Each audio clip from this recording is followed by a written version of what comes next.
जादुई जंगल का रहस्य। एक बार की बात है, एक सुंदर गांव के पास एक बड़ा घना जंगल था।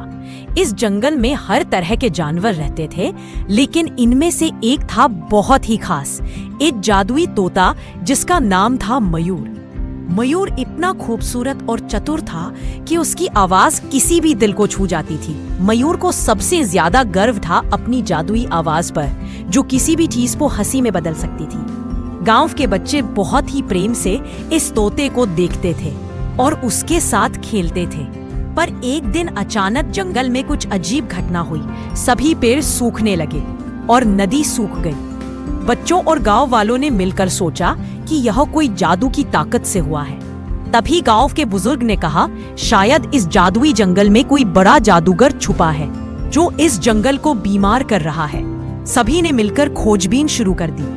बच्चों ने पेड़ों के नीचे से खजाना ढूंढने का प्रयास किया, जानवरों ने जंगल में रहस्यमय आवाजें सुनी और गांव वाले उस पठार की खोज में लगे जहां से जादू की आहटें आ रही थी। अंत में जंगल के गहरे कोने में एक बड़ा रहस्यमय पेड़ था।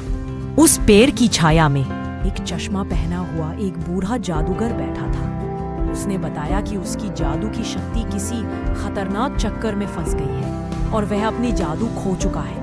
बच्चों ने सोचा, हम कैसे मदद करें? तभी 3 बहादुर बच्चे राजू, पूजा और राहुल आगे आए। उन्होंने जादूगर से पूछा, क्या आप हमें बताओगे कि जादू कैसे वापस मिलेगा?